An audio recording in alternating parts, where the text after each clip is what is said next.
And I know sometimes teachers get a little, don't want to make physical things because, storing them, again, having the mess. So, I kind of jotted down some notes on some things that you could do making, but without the physical making. Yeah. And, if Tinkercad is great. I mean, it's 3D design. There are a lot of YouTube videos on it. And really, honestly, just letting kids go and explore. And what I like, one of the things, especially for the younger grades, is Tinkercad has a Lego mode and a Nice. Minecraft mode. So those students who are into Minecraft, they can go build and then go into Minecraft mode and see what it would look like in the Minecraft environment. That's great. Now, if your students can log in with their Google account, it's much easier. Otherwise, you do have to set up an account as a teacher and invite students in using your email address instead of the parents. And maybe that's something we should say.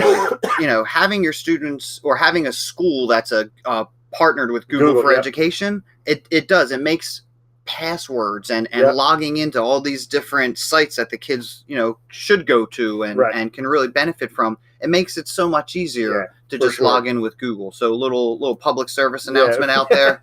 Google for Education, absolutely, way to go.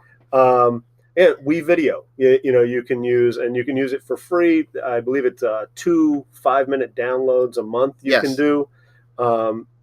And the size of the videos too, you're restricted on. Right, and you're restricted from some of their like premium features, green screen, the sounds that they have, and WeVideo is great. And teaching third grade, we have third graders using WeVideo awesome, and learning how to do it and becoming WeVideo experts, and then helping the other students create their videos. And that's it. Like it's still making. It's not the physical making. You're still creating something.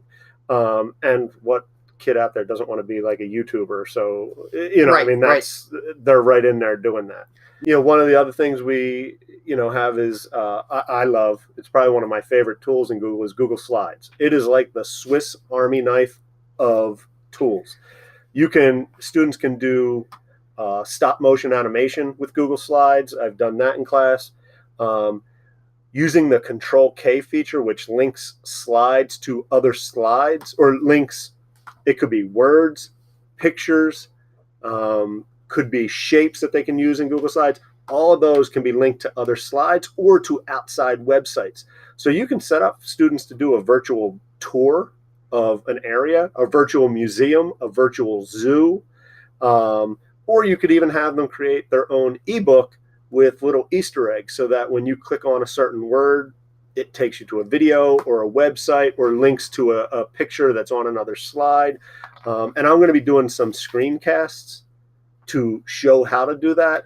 But even if you're out there, play around with it. Well, and I know one of the things I learned from you and we did in class was the card in Google Slides, and working with our social studies weekly and learning about people from the past. Right. So you did like a baseball card. A baseball card for George Washington. That's cool. Baseball card for Thomas Jefferson, and it's just it's something to get them start playing around and being comfortable with using that type of technology. And what's great about Google is what works in Google's platform, like you're talking about Control K, Control V, those types of things.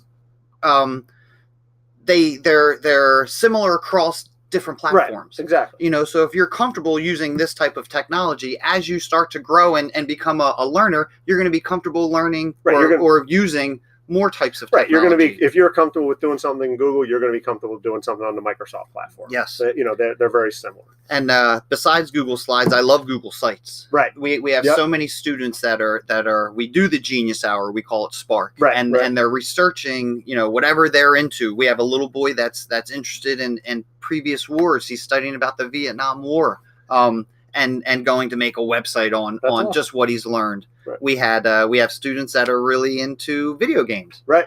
So I had a student yesterday just publish his website all about Sonic the Hedgehog. Hey, all right. And I know, nice. Bringing in those old school games, and that's really cool because he likes the older games, and as an older person who's not necessarily into video games now. But when I was a kid, those were the video games I was playing. So, Donkey Kong. And he talks about the NES apparently that's out there now that has all those old games with Frogger on it and Donkey Kong. So just getting something that they're into, yeah, and it's a talking point, and how do you best reach your students? You know who they are, right?